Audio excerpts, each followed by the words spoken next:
Stop overthinking.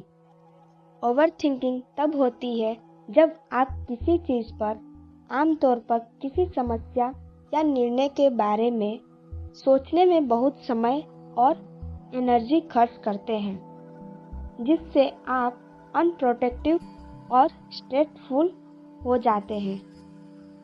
यह वैसा ही है जब आप अपने दिमाग में एक ही तरह के विचार दोहराते रहते हैं, अलग अलग सेंसरियों की कल्पना करते हैं या इस बात की चिंता करते हैं कि क्या हो सकता है। चीज़ों के बारे में सोचना ठीक है, लेकिन जब आप इसे बहुत ज़्यादा करते हैं और यह आपको तनावपूर्ण या अटका हुआ महसूस कराने में लगता है, इसे ही ओवरथिंकिंग कहा जाता है। यह ऐसा है जैसे आपका दिमाग कोई क्लियर और मददगार समाधान ढूंढने के बजाय इधर उधर घूम रहा है। आज इसी समाधान को हम ढूंढने वाले हैं। अगर आपकी भी समस्या अत्यधिक सोच की है, तो आज यह इस समस्या का आखिरी दिन है। परिचय।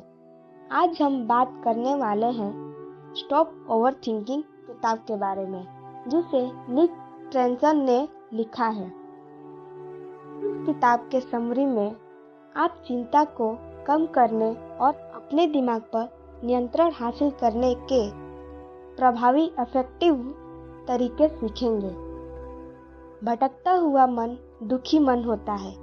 अगर आप पिछली घटनाओं को एनालाइज करने और आने वाले पलों के बारे में इस हद तक चिंता करते हैं कि एक मामूली काम पर ध्यान केंद्रित नहीं कर पा रहे हैं, तो आप जरूरत से अत्यधिक सोच रहे हैं। हम में से बहुत से लोग आदतन ओवरथिंकर बन गए हैं, क्योंकि इससे हमें यह भ्रम होता है कि हम जिस समस्या के बारे में ज़्यादा सोच रहे हैं, उसके समाधान के बारे में कुछ कर रहे हैं। ऐसी सोच के साथ अत्यधिक सोच से छुटकारा पाना लगभग असंभव है। भले ही आप सही प्लान बना लें, लेकिन अगर आपकी चिंता बढ़ेगी तो दिमाग ओवरथिंकिंग करता रहेगा। आपकी चिंता को तेजी से कम करने और दिमाग को नियंत्रण करने के लिए इसकी जड़ों पर काम करना होगा, जो आप इस समरी में सीखेंगे। किताब को आसानी से समझने के लिए हमने इसके महत्वपूर्ण बातों को 7 चैप्टर्स में एक्सप्लेन किया है। तो चलिए शुरू करते हैं। चैप्टर 1, ओवरथिंकिंग रोकने के तरीके। तरीका 1, 5 4 3 2 1। 5 4 3 2 1 तरीका आपके दिमाग को इतनी देर तक डिस्ट्रैक्ट कर देगा कि आप नियंत्रण की फीलिंग दोबारा पा सके। डॉक्टर इस तरीके का इस्तेमाल मरीजों को घबराहट से जुड़ी परेशानी से उबरने में मदद करने के लिए करते हैं। 5 4 3 2 1 तरीका इस तरह काम करता है। तनाव के दौरान धीरे धीरे 5 से 1 तक उल्टी गिनती करते हैं। जैसे ही आप उल्टी गिनती करते हैं, अपनी 5 सेंसेस में से एक को शामिल करने के लिए हर संख्या को एक सिग्नल के रूप में इस्तेमाल करें। 5 पर अपने आसपास के माहौल में 5 चीजों को देखें। 4 पर 4 अलग अलग साउंड सुनें। 3 पर 3 फीलिंग्स को महसूस करें। 2 पर 2 स्मेल्स का पता लगाएं। 1 पर किसी एक स्वाद को पहचानें। कॉन्सिक्वेंसेस को अवेयरनेस की एक बॉल की तरह सोचें, जो आपके शरीर के अंदर और बाहर घूमती है। जब आप विचारों में खोए रहते हैं, तो आपकी जागरूकता की बॉल आपके दिमाग के अंदर घूमती है, एक पिनबॉल की तरह चारों तरफ उछलती है और उन सभी स्केनरियोस के बारे में सोचती है जिनके बारे में आप सोच रहे हैं। जैसे क्या होगा अगर ऐसा होता तो, क्या होगा अगर ऐसा नहीं होता तो, क्या होगा अगर मैंने चीजें गलत तरीके से की। अगर आप अपने आसपास के किसी सामान की बारीकी, जैसे आपके पास एक लकड़ी के डेस्क की लाइंस और कलर को नोटिस करने में 1 सेकंड का समय लेते हैं, तो आपकी जागरूकता की बॉल आपके दिमाग को छोड़ देती है और डेस्क पर घूमने लगती है। इस तरह 5 4 3 2 1 तरीका को फॉलो करके आप अपनी चिंता को कम करने और नियंत्रण की अनुभूति हासिल करने के लिए अपनी जागरूकता की बॉल को अपने दिमाग से काफी देर तक बाहर रखते हैं। तरीका 2, काउंटर बिलीफ एक्सपेरिमेंट। हर ओवर स्टेटमेंट के पीछे एक कमजोर करने वाला आस्था होता है। उदाहरण के लिए, अगर आपका दिमाग किसी प्रेजेंटेंस के पहले ओवरथिंकिंग कर रहा है, तो आपको विश्वास करना चाहिए कि आपको और तैयारी की जरूरत है। आप चिंता पैदा करने वाले मान्यताओं को चैलेंज करने के लिए यह स्टेप्स उठाकर अत्यधिक सोच बंद कर सकते हैं। पहला, अपनी आप से पूछकर मान्यता को क्लियर करें। सबसे पहले अपने आप से पूछें कि मुझे अपने बारे में, दूसरों के बारे में या भविष्य के बारे में क्या विश्वास करना चाहिए। दूसरा, कमजोर मान्यता को उलटकर एक प्रतिविश्वास बनाएं। अगर आप मानते हैं कि मैं इस प्रेजेंटेशन के लिए तैयार नहीं हूं, तो इसका प्रतिविश्वास है, मैं इस प्रेजेंटेशन के लिए अच्छी तरह से तैयार हूं। तीसरा, प्रतिविश्वास का एनालिसिस करके एक प्रतिविश्वास प्रयोग को चलाएं। कम से कम 1 मिनट ऐसे जिए जैसे प्रतिविश्वास सच है। अगले 60 सेकंड इस विश्वास के साथ जिए कि आप अपनी प्रेजेंटेशन के लिए अच्छी तरह से तैयार हैं। तीसरा, प्रतिविश्वास का एनालिसिस करके एक प्रतिविश्वास प्रयोग को चलाएं। कम से कम 1 मिनट से ऐसे जिए जैसे प्रतिविश्वास सच है। अगले 60 सेकंड इस विश्वास के साथ जिए कि आप अपनी प्रेजेंटेशन के लिए अच्छी तरह से तैयार हैं। चौथा, अपने नए मान्यता का समर्थन करने के लिए सबूत देखें। इस मान्यता का समर्थन करने के लिए इससे जुड़ी अपनी पिछली प्रदर्शन के बारे में सोचें।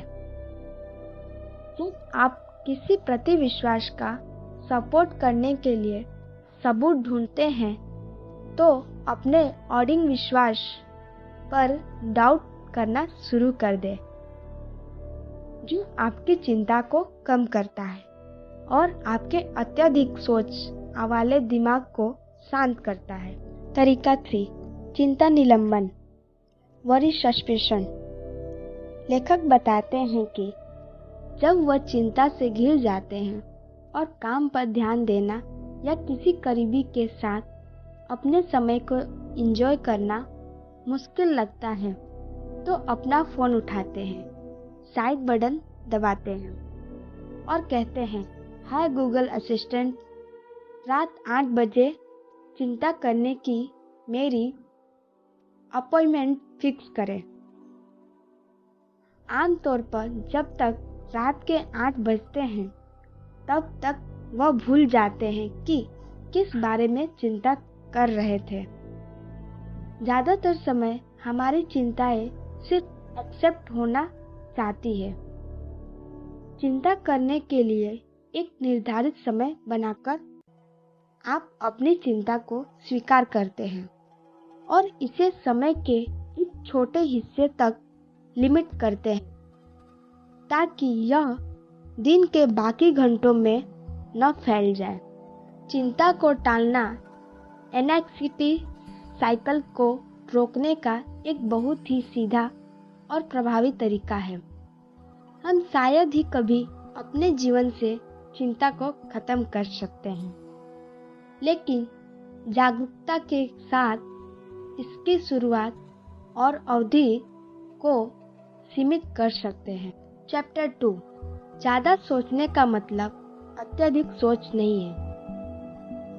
एक युवा व्यक्ति जेम्स की कल्पना करें। जेम्स दयालु, समझदार और आत्म जागरूक है। जेम्स हमेशा किसी न किसी बात को लेकर परेशान रहते हैं और आज वह स्वास्थ्य संबंधी एक छोटी सी चीज को लेकर परेशान है। वो अपने कंधे पर एक गांठ देखते हैं। वह ऑनलाइन अनुसंधान करते हैं और इलाज के बारे में देख कर और ज़्यादा सोचते हैं। फिर वह रुकते हैं और खुद को देखकर सोचते हैं कि मैं शायद चीज़ों के बारे में ज़्यादा सोच रहा हूँ। इसलिए वह अपने स्वास्थ्य के बारे में तनाव लेना बंद कर देते हैं और स्वास्थ्य के बारे में अपने विचारों पर ध्यान देना शुरू कर देते हैं। वो सोचते हैं कि हो सकता है कि मुझे सच में किसी इलाज की जरूरत हो, लेकिन किस तरह के। उनके विचार बढ़ने लगते हैं और जल्द ही वह इंटरनल कंसल्टेशन के लिए अपने विकल्पों पर बहस करने लगते हैं। खुद से बहस करते हैं, खुद का एनालिसिस करते हैं, खुद का बचाव करते हैं, खुद से सवाल करते हैं और इस तरह सिर्फ परेशानी से वह ऐसे बहुत सारी यादों, अंदाजों, डर और अनुभवों के बारे में सोचने लगते हैं जिसकी जरूरत भी नहीं थी। वह हैरानी से सोचते हैं, क्या मुझे चिंता के कारण पैनिक अटैक तो नहीं आ जाएगा? जिस पल उनके मन में यह विचार आता है, उनका दिमाग उस समय के लाखों उदाहरणों से भर जाता है जब लोगों ने उसे इससे जुड़ी किसी कमी के बारे में कहा था। फिर वह अपनी सभी कमियों पर एक लेंस लगाते हैं और उनमें से हर एक को अपने दिमाग में घुमाना शुरू करते हैं और सोचते हैं कि वह ऐसा क्यों है। इसके बाद उन्हें निराशा का एहसास होता है कि वह अपने स्वास्थ्य को ठीक करने के लिए अच्छी तरह निर्णय भी नहीं ले रहे हैं और फिर से तुरंत उदास महसूस करते हुए नकारात्मक सेल्फ टॉकिंग के तूफान में डूब जाते हैं, जहां वह खुद से बार बार कहते हैं कि ऐसा हमेशा मेरे साथ ही क्यों होता है। आप देख पा रहे होंगे कि यह मेंटल स्ट्रगल कहां से शुरू हुआ था। इसकी शुरुआत सिर्फ इससे हुई थी कि उनके कंधे पर एक छोटी सी गांठ थी। ज्यादातर लोग इसी तरह की तनावपूर्ण दुनिया में रहते हैं। अत्यधिक सोच तब होती है जब आपके विचार नियंत्रण से बाहर हो जाते हैं। जीवन और अपने आप को ज्यादातर लोग इसी तरह की तनावपूर्ण दुनिया में रहते हैं। अत्यधिक सोच तब होती है जब आपके विचार नियंत्रण से बाहर हो जाते हैं। जीवन और अपने आप को एनालिसिस करने का परिणाम आमतौर पर अनवॉच्ड अनस्टॉपेबल और सेल्फ डिफेटिंग होता है। आमतौर पर हमारा दिमाग हमें समस्याओं को सुलझाने और चीज़ों को ज़्यादा क्लियरली समझने में मदद करता है, लेकिन ज़्यादा सोचने से उसका उल्टा भी होता है। चाहे आप इसे चिंता की बजाय पैशन कहें, लेकिन ओवर थिंकिंग किसी भी तरह से हमारी मदद नहीं करती। ओवर थिंकिंग खुद बढ़ती जाती है, जिससे बेकार के ख्याल आने लगते हैं। इस तरह आप पता लगा सकते हैं कि ओवर थिंकिंग कर रहे हैं। आप अक्सर अपने विचारों के बारे में पल पल सोचते रहते हैं, अपने विचारों को नियंत्रित करने के लिए कड़ी मेहनत करते हैं।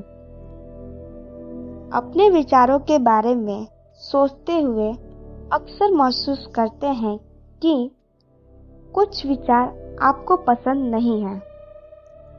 आपके लिए सोचना अक्सर प्रतिस्पर्धी संघर्ष जैसा लगता है। आप अक्सर अपने विचारों पर सवाल उठाते हैं, शक करते हैं, उनका एनालिसिस करते हैं या निष्कर्ष निकालते हैं। मुश्किलों में आप अक्सर अपने आप को और अपने विचारों को समस्या का सोर्स मान लेते हैं। आपको निर्णय लेने में परेशानी होती है और अक्सर आप जो विकल्प चुनते हैं उस पर शक करते हैं। आप खुद को बार बार नकारात्मक विचारों में उलझा हुआ मानते हैं। कभी कभी आपको ऐसा लगता है कि आप किसी पर विचार पर बार बार लौटने से खुद को नहीं रोक सकते, भले ही वह ऐसा हो जिसके बारे में असल जिंदगी में कुछ नहीं किया जा सकता। आप देखेंगे कि इनमें से कुछ निश्चित रूप से अच्छी क्वालिटीज है। ज़्यादा जागरूकता से सोचने की शक्ति विकसित होती है। अपनी रनिंग थिंकिंग पर सवाल उठाने से आप बेहतर निर्णय ले पाते हैं। सोच एक अमेजिंग गिफ्ट है। हमारी अपनी सोच को रोकने, विश्लेषण करने और पूछताछ करने की क्षमता यकीनन मानवता की सबसे बड़ी क्वालिटी है और हमारी कई सफलताओं का कारण है। सोचना कुछ बुरा नहीं है। हमारा दिमाग इसके लिए भगवान से मिला एक अनोखा टूल है, लेकिन जब हम ज़रूरत से ज़्यादा सोचते हैं तो इसकी शक्ति को कमज़ोर कर देते हैं। चैप्टर 3, तनाव की वजह। तनाव के आमतौर पर यह कारण होते हैं। लोग अक्सर पैसे, काम, परिवार, संबंध, बढ़ती उम्र या तनावपूर्ण लाइफ इंसिडेंट्स के कारण परेशान रहते हैं। बाहर किसी के पास अच्छी मटेरियलिस्टिक चीज़ देखकर उसे पाने की इच्छा में तनाव होना, काम का प्रेशर, बच्चों की डिमांड और संबंधों में इमोशनल स्पार्क न होना, नकारात्मक खबर सुनना। पॉलिटिक्स दो तरह की होती है, सकारात्मक पॉलिटिक्स और नकारात्मक।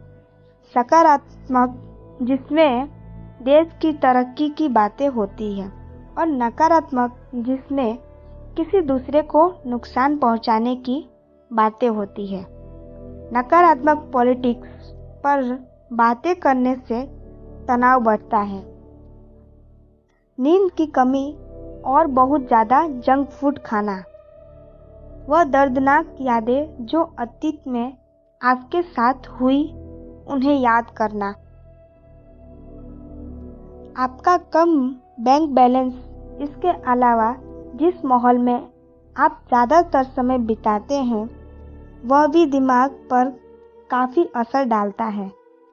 जैसे आपके घर और ऑफिस का माहौल इसलिए आपने तनाव को दूर करने के लिए सलाह के रूप में आपने सुना होगा कि अपना कमरा साफ रखें। अनऑर्गेनाइज्ड माहौल, चाहे वह घर पर हो या ऑफिस में, आम तौर पर चिंता का एक महत्वपूर्ण कारण है। अनऑर्गेनाइज्ड माहौल, चाहे वह घर पर हो या ऑफिस में, आमतौर पर चिंता का एक महत्वपूर्ण कारण है, क्योंकि यह अवचेतन आपके दिमाग पर प्रभाव डालता है। लाइट की क्वालिटी, आपके कांटेक्ट में आने वाली स्मेल और आवाज़, दीवारों के रंग और आपके साथ इन जगहों पर रहने वाले लोग, इन जैसी चीज़ें तनाव और खुशी के लेवल को प्रभावित करते हैं।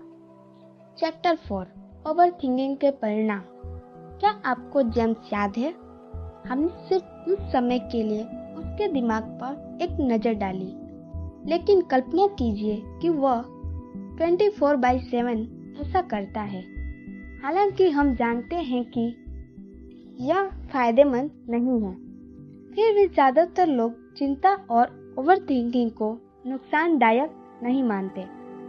वो सोचते हैं कि चिंता भी सिर्फ एक विचार है, जबकि ऐसा नहीं है।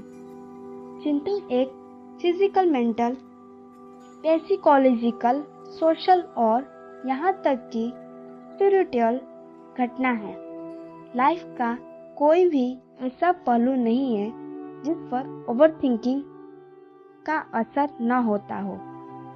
जब आपको खतरा महसूस होता है तो आपका HPA एक्सिस, हिपोथैलेमस, पिट्यूटरी और एड्रेनल एक्टिव हो जाता है। आपका दिमाग न्यूरोट्रांसमीटर और हार्मोन ट्रिगर करता है ताकि शरीर पर प्रभाव पड़े और आप खतरे से लड़ने या बचने के लिए तैयार हो जाए। फिजिकल इफेक्ट में लॉन्ग टर्म और शॉर्ट टर्म दोनों तरह से शरीर पर खराब असर होता है, जैसे तेज सिर दर्द, नौसिया, मस्कुलर टेंशन, थकान, ड्राई माउथ, चक्कर आना, ब्रीथिंग रेट का बढ़ जाना, मस्कुलर पेन, कांपना, पसीना आना, डाइजेशन में परेशानी, इम्यून सिस्टम और मेमोरी पावर का कमजोर होना। हमारे शरीर को ज़्यादा तनाव को सिर्फ कुछ समय तक सहन करने के लिए डिज़ाइन किया गया है, लेकिन लंबे समय तक स्ट्रेस, हार्ट की बीमारी, नींद में कमी, हार्मोनल डाइजेशन जैसी स्वास्थ्य समस्याओं का कारण बन सकता है। मेंटल और फिजिकोलॉजिकल लेवल को थकावट, घबराहट, चिड़चिड़ापन, ध्यान केंद्रित करने में परेशानी, मोटिवेशनल में की कमी, सेक्सुअल डिजायर और भूख में बदलाव, बुरे सपने, डिप्रेशन, नियंत्रण से बाहर महसूस करना और जीवन के लिए डिसइंटरेस्ट होने लगता है। इसके अलावा टेंशन नकारात्मक सोच, घातक सेल्फ टॉक को मजबूत करती है और हमारे कॉन्फिडेंस को कम करती है। सामाजिक और पर्यावरणीय स्तर पर करीबी संबंधों को निभाने में दिलचस्पी की कमी होना, काम पर खराब प्रदर्शन, दूसरों के लिए चिड़चिड़ापन, सार्वजनिक रूप से लोगों से इंटरेक्ट न होना और नशे की लत या नुकसानदायक गतिविधियों में शामिल होने जैसी परेशानी होने लगती है। जो इंसान लगातार तनाव में रहता है वह जीवन में मीनिंग और खुशी को खोना शुरू कर देता है। इसके लिए प्लान बनाना बंद कर देता है, दूसरों के चैरिटी वाले काम नहीं कर पाता है और सबसे जरूरी जीवन के लिए अपना जीने का मोटिवेशन खो देता है। अगर आप लगातार ज़्यादा सोचते हैं तो आपके शरीर में कोर्टिसोल और दूसरे तनाव हार्मोनल बढ़कर आपको परेशान करने लगेंगे और आपको और भी ज़्यादा सोचने पर मजबूर करने लगेंगे, जिससे तनाव बढ़ सकता है और आपके अपने जीवन के बारे में महसूस करने के तरीके में बदलाव आ सकता है। तब आप अपने लिए गलत विकल्प चुन सकते हैं, जैसे देर तक जगना, खराब खाना खाना या चुप रहना। जब हम अत्यधिक सोचते हैं तो मामूली चिंता को ज़्यादा नकारात्मक बना देते हैं, सिर्फ चिंता का जाल में फंस जाते हैं और एक बुरी आदत को मजबूत कर लेते हैं, जिसका जीवन, दिमाग, शरीर और आत्मा के हर पहलू पर खराब असर पड़ता है। हम सभी के सोचने और एनालिसिस करने के तरीके अलग अलग होते हैं, लेकिन जिस पहलू पर हमारा सबसे ज़्यादा नियंत्रित होता है वह यह है कि हम अपनी अनुभव को एनालिसिस कैसे करते हैं, आगे बढ़ते हैं। अभ्यास के साथ आप भी अपने दिमाग को अपने पक्ष में काम करने, चीज़ों को अलग ढंग से देखने और लगातार चिंता का विरोध करने के लिए तैयार कर सकते हैं। चैप्टर 5 तनाव प्रबंधन के 4S ओवरथिंकिंग के तूफान में यह मेथड्स एक जीवन सेफ्टी बोर्ड की तरह है। यह मेथड्स है अवॉइड, अल्टर, एक्सेप्ट और एडेप्ट। जीवन के हर तनाव से डील करने में यही 4 मेथड्स काम आते हैं। अवॉइड, तो सबसे पहले चीज है अवॉइड। यह सुनने में आसान लगता है, लेकिन जीवन में बहुत सी परेशानियां हैं जिनसे आप आसानी से दूर नहीं जा सकते हैं। हम जीवन में हर चीज को नियंत्रित नहीं कर सकते, लेकिन आप अपनी शर्तों को प्रबंध कर सकते हैं ताकि आपको तनावपूर्ण माहौल में या तनावपूर्ण लोगों के साथ न रहना पड़े। इस बारे में सोचें कि आपके आसपास के माहौल में आप किससे तनावपूर्ण हो रहे हैं और आप इसे कैसे नियंत्रित कर सकते हैं या पूरी तरह दूर कर सकते हैं। इसके लिए कुछ इस तरह कर सकते हैं। मान लें सैटरडे को रिटेल आउटलेट में बहुत भीड़ होती है, तो आप अपनी शॉपिंग के समय को कम भीड़ वाले समय के लिए रीशेड्यूल्ड कर सकते हैं ताकि आप अपनी वीकली शॉपिंग सबसे शांत समय पर कर सकें। इस तरह अगर आप इसे टाल देते हैं तो बिजी सुपरमार्केट के तनाव को नियंत्रित करने की कोई ज़रूरत ही नहीं होगी। ठीक इसी तरह तनावपूर्ण लोगों से भी बच सकते हैं।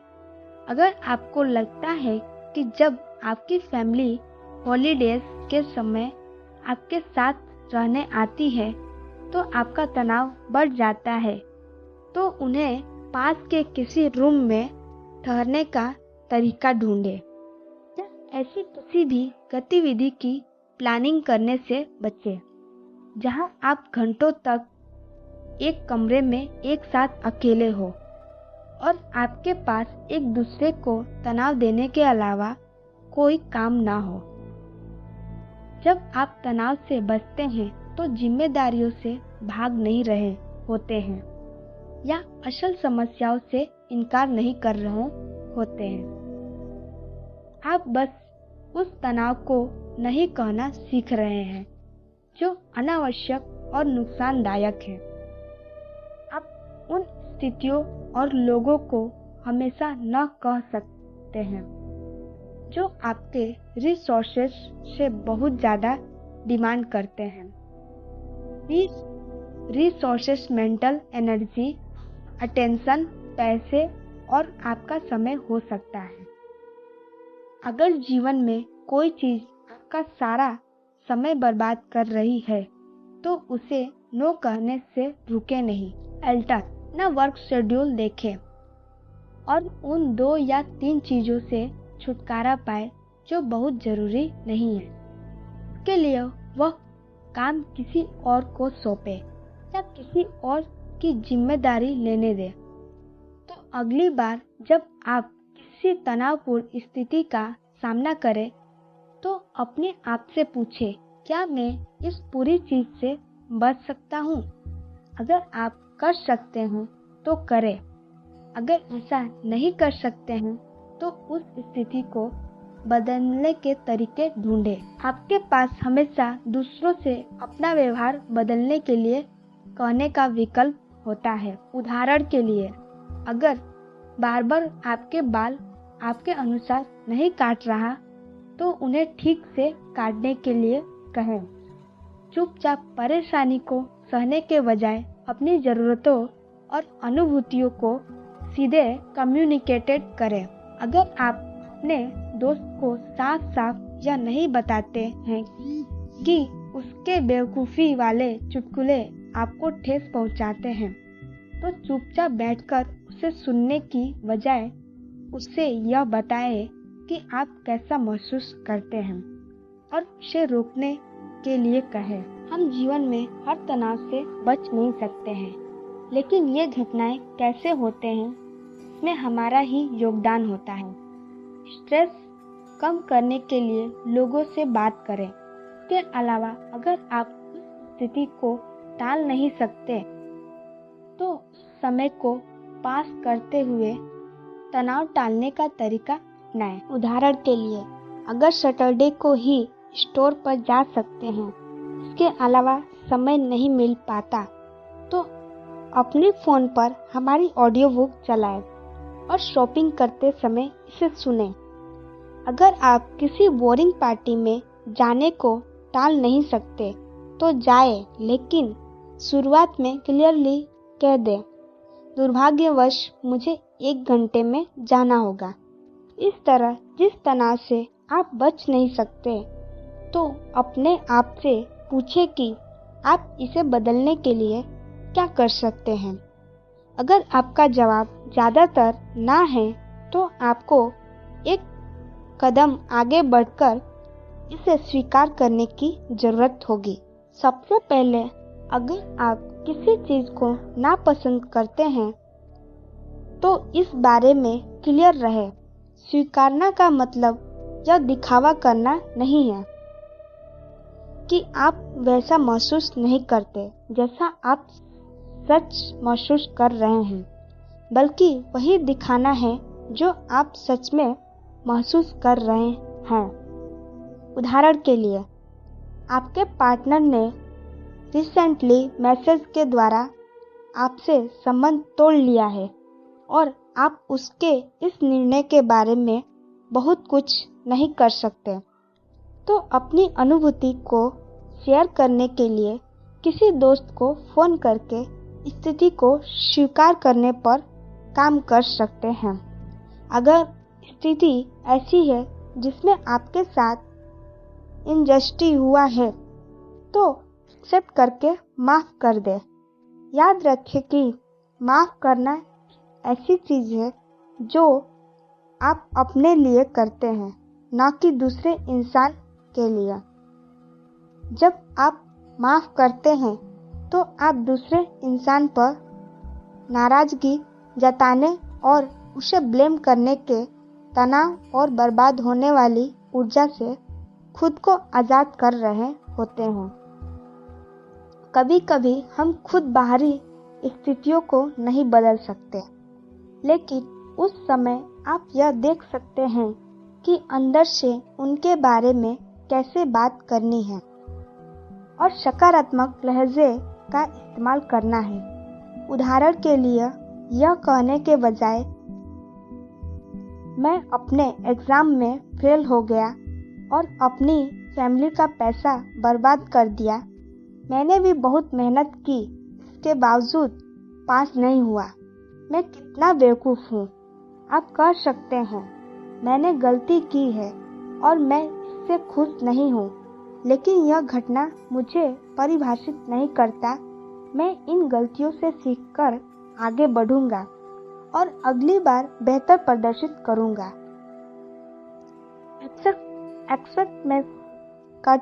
एक्सपेक्टेशन का मतलब यह नहीं है कि जो हुआ उससे हम सहमत करते हैं या आपको यह पसंद है और इसे बदलने की कोशिश नहीं करनी चाहिए। इसका मतलब सिर्फ यह है कि हम उस चीज़ को शांति से स्वीकार करते हैं, उसे आप हकीकत में नहीं बदल सकते। इसलिए उस पर ध्यान केंद्रित करें जो आप कर सकते हैं। एडेप्ट लॉन्ग टर्म में अगर आप कस्टमाइजेशन कर सके तो तनाव को बहुत अच्छी तरह से मैनेज कर सकेंगे। कस्टमाइजेशन का मतलब है आपके दुनिया को देखने के नज़रिए, आपके लक्ष्यों, आपके बिलीफ और एक्सपेक्टेशंस में ज़रूरत के अनुसार बदलाव करना। किसी ऐसे इंसान की तरह न बने जो परफेक्शन मानसिकता का है और हमेशा परफेक्शन के चक्कर में इसलिए तनाव में रहता है क्योंकि वह अक्सर भी अपने तय किए हुए स्टैंडर्ड्स को पूरा नहीं कर पाता।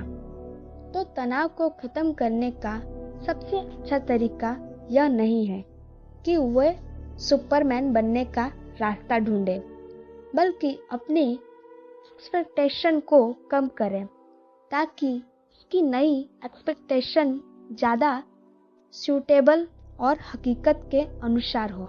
स्ट्रेस को अपनाने का मतलब है कि आप जिंदगी का बेहतर ढंग से सामना करने के लिए खुद को बदल लें। इसके लिए होपलेस विचारों में शामिल होने से इनकार कर दें और जानबूझकर ज़्यादा ऑप्टिमिस्टिक बनने की अभ्यास करें।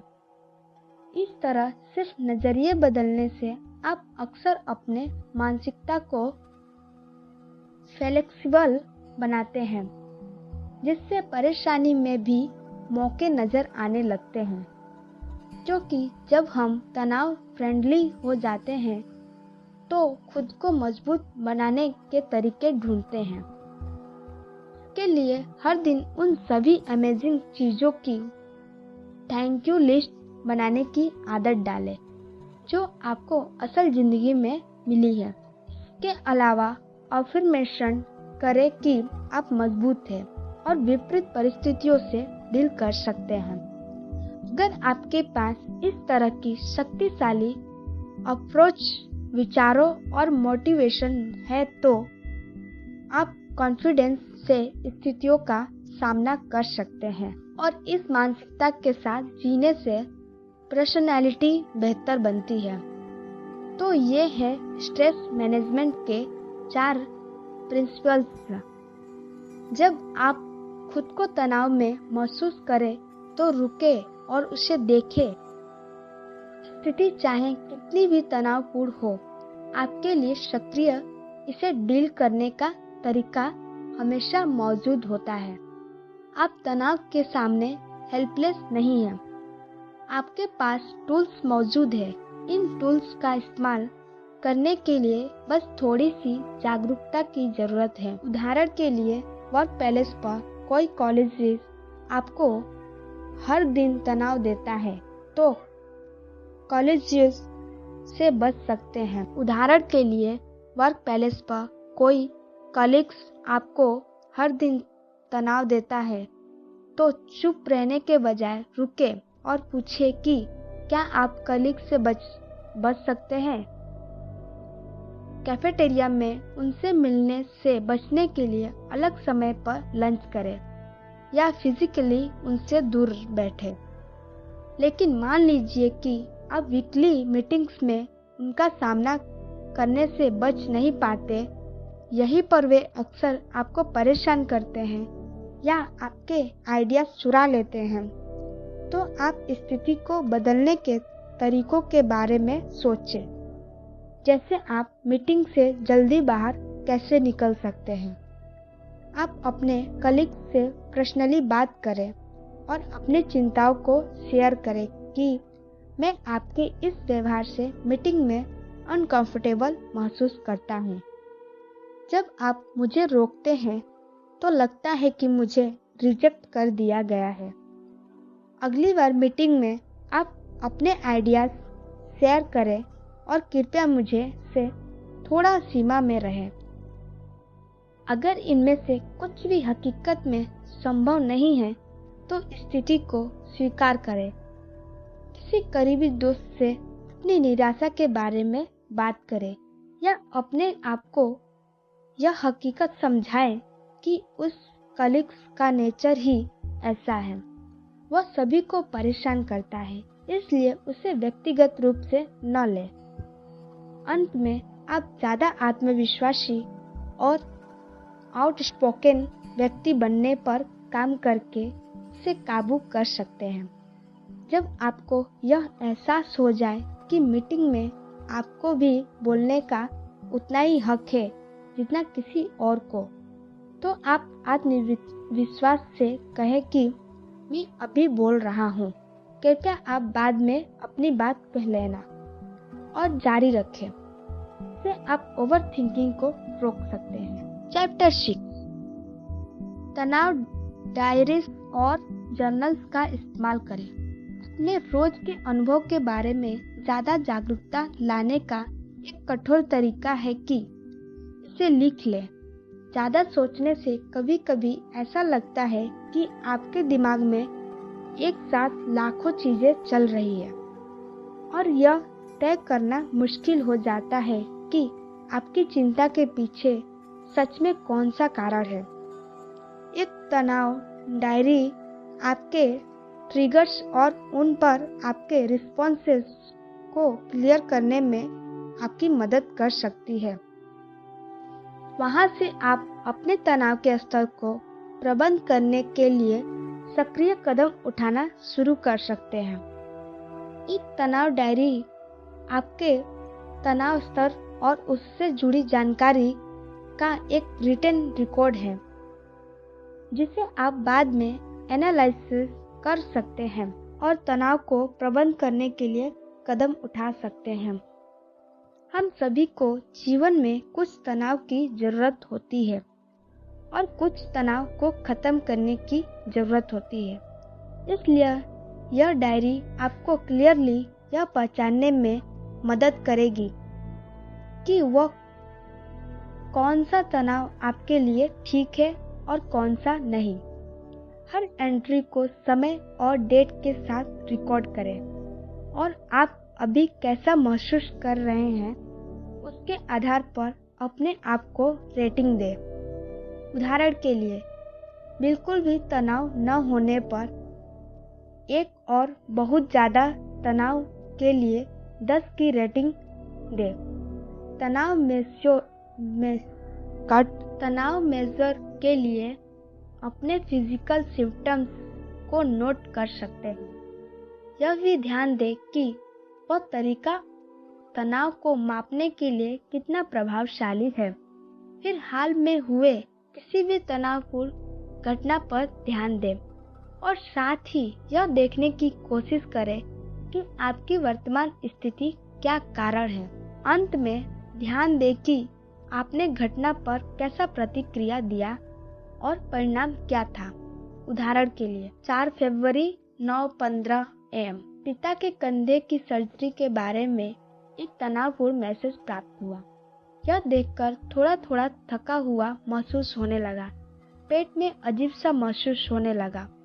काम पर ध्यान केंद्रित करने में परेशानी होने लगी। आपको लगता है कि ऐसा इसलिए महसूस हो रहा है क्योंकि आपको उनके साथ कुछ बुरा न हो जाए इसकी चिंता है, इसलिए आप मैसेज का रिप्लाई देने से बच रहे हैं। लेकिन आपको पता है कि इससे समस्या और भी बढ़ सकती है।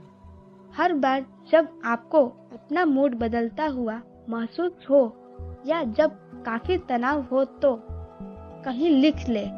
कुछ दिनों या एक हफ्ते बाद उस डायरी को लें, फिर उसे विश्लेषित करते हुए तनाव पैटर्न को ढूंढें।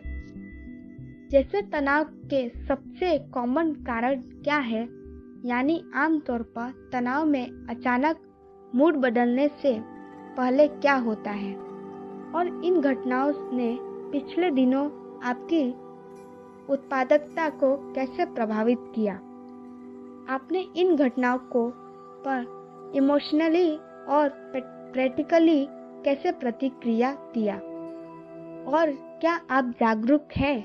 क्या आप तनाव के ऐसे लेवल्स की पहचान कर पा रहे हैं जो आपकी उत्पादकता के लिए आरामदायक और फायदेमंद हो? जब आप इस तरह अपनी तनाव डायरी को एनालाइज करते हैं तो रियल डाटा के साथ काम कर रहे होते हैं जो आपको प्रैक्टिकल बदलाव करने में मदद कर सकते हैं। आप कुछ बदलाव के बारे में हैरान होने लगेंगे और तुरंत बदलाव करने में सक्षम होंगे। आपको हमेशा तनाव डायरी रखने की जरूरत नहीं है। हकीकत में कुछ हफ्तों तक इसका इस्तेमाल करने के बाद प्रोसेस ऑटोमेटिक हो जाता है और आप इस चीज की ज्यादा जागरूकता करने लगते हैं कि कारण क्या है और उसे ठीक करने का प्रैक्टिकल तरीका क्या है। एक बार जब आप अपने जीवन में तनाव के असल कारणों को समझ लेते हैं तो ठीक करने के लिए 4S टेक्निक का इस्तेमाल कर सकते हैं या तनाव को कम करने के लिए अपनी लाइफस्टाइल या शेड्यूल को संगठित करें। अगर आप देखते हैं कि आपका सारा तनाव एक ही इंसान से आ रहा है तो आप उससे रिलेशन के चारों तरफ कुछ लिमिटेशंस लगा सकते हैं।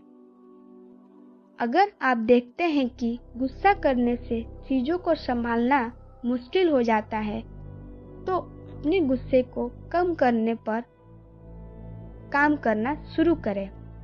अगर आपकी जॉब लगातार चिंता का कारण बनी हुई है तो इसे ठीक करने का अंदाजा लगाकर कुछ समय के लिए छुट्टी ले सकते हैं या जॉब को बदल सकते हैं।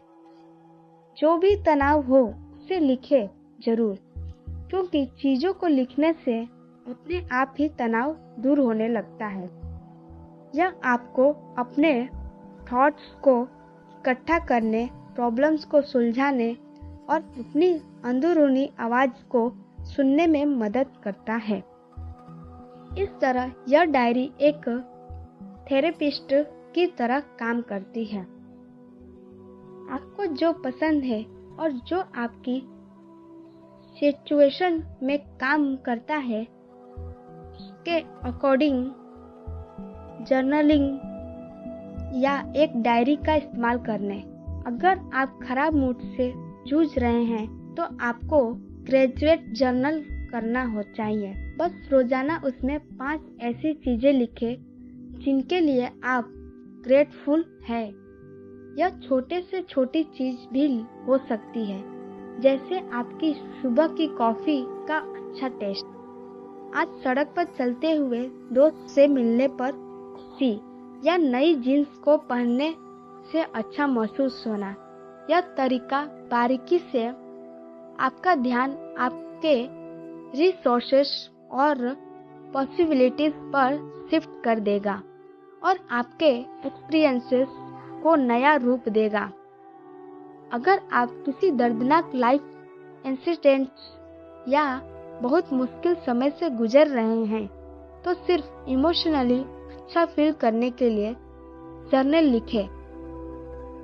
अपनी सभी फीलिंग्स को डायरी के कागज पर लिख दें और यह भी लिखें कि उसकी जगह आप कैसा फील करना चाहते हैं।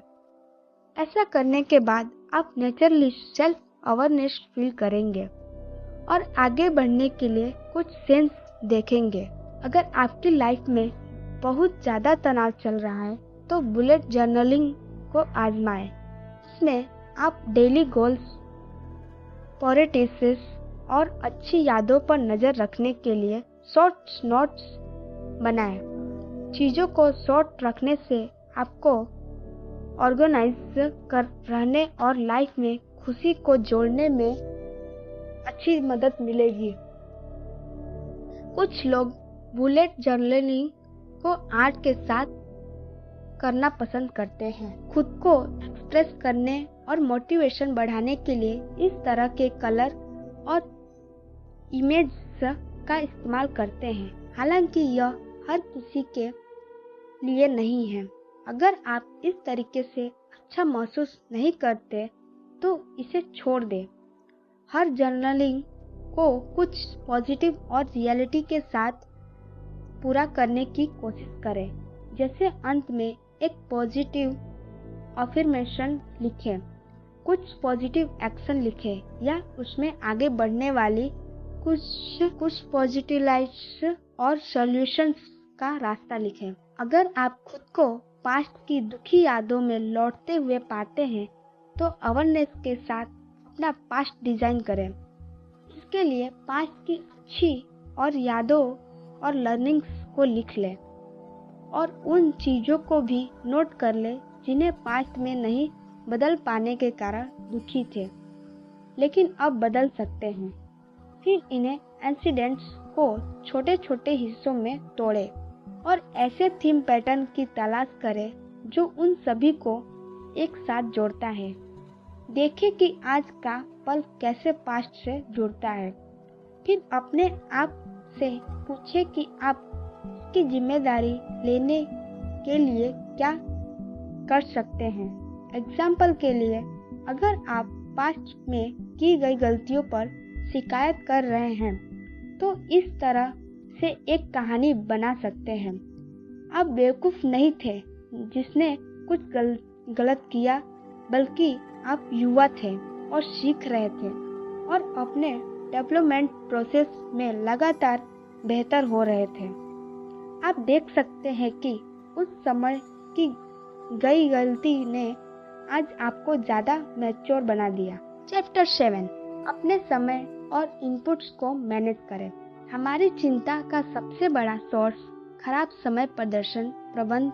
आप उन चीज़ों को प्राथमिकता देते हैं जो दुखी करती है और उन चीज़ों को पर्याप्त समय देने को टाला करते हैं जिनसे आपको सच में खुशी मिलती है। आप एंजॉयमेंट और आराम के लिए शायद ही कभी समय निकाल पाते हैं। इसलिए अपने तनाव लेवल को कम करने के लिए सक्रिय रूप से ऐसा करना चाहिए।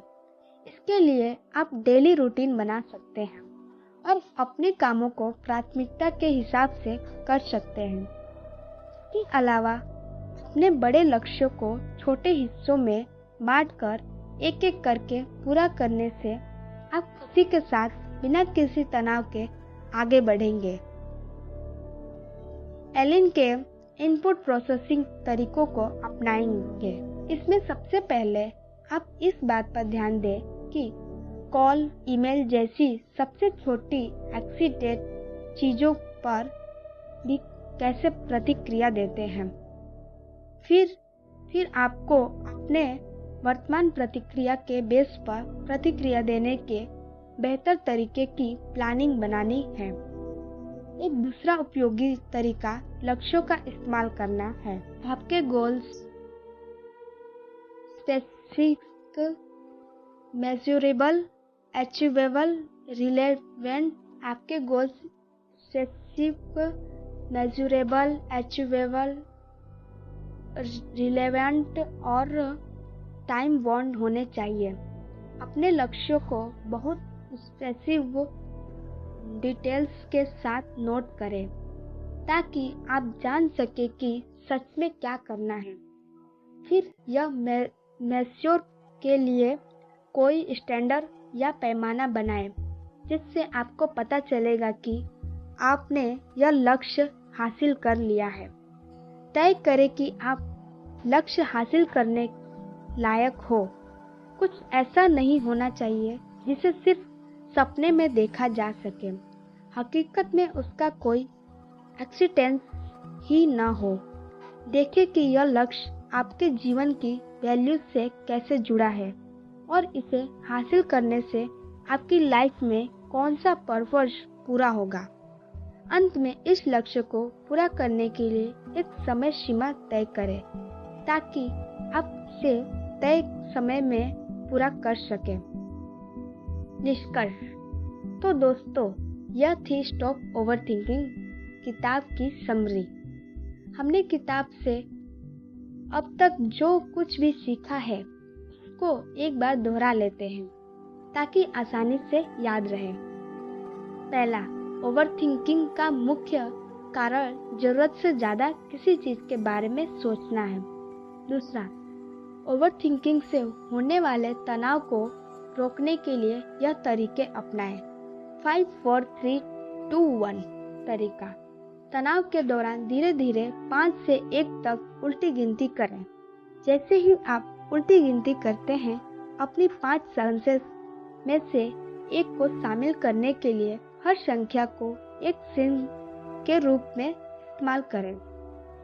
5 पर अपने आसपास के माहौल में 5 चीजों को देखें। 4 पर 4 अलग अलग आवाजें सुनें। 3 पर 3 अनुभूति को महसूस करें। 2 पर 2 स्मेल्स का पता लगाएं। 1 पर किसी एक स्वाद को पहचानें। चिंता करने के लिए एक समय तय कर लें, क्योंकि ज्यादातर समय हमारी चिंताएं सिर्फ स्वीकार्य होना चाहती है। चिंता करने के लिए एक निर्धारित समय तय करके आप अपनी चिंता को स्वीकार करते हैं और इसे समय के लिए छोटे हिस्से तक ही सीमित रखते हैं, और कई बार तो वह समय आते आते चिंता याद ही नहीं रहती। और आखिरी तरीका है, अपने जीवन में और आसपास सकारात्मक चीजों पर ध्यान दें।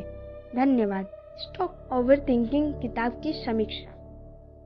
स्टॉप ओवरथिंकिंग निक ट्रेंसन की एक प्रैक्टिकल गाइड है जो ओवरथिंकिंग के साइकिल से मुक्त होने के लिए एक्शनेबल स्ट्रेटजीज प्रदान करती है। किताब ओवरथिंकिंग के मूल कारणों को समझने में इंसाइट्स प्रदान करती है और अत्यधिक विचारों को प्रबंधित करने की तकनीक प्रस्तुत करती है।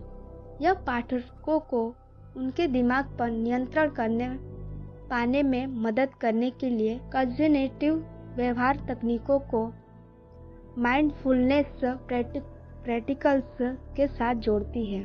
संबंधित उदाहरणों और चरणों दर चरणों निर्देशों के साथ यह व्यक्तियों को नकारात्मक विचार पैटर्न को चुनौती देने, चिंता को कम करने और निर्णय लेने में सुधार करने का अधिकार देती है। कुल मिलाकर स्टॉप ओवरथिंकिंग उन लोगों के लिए मूल्यवान संसाधन है जो अपने दैनिक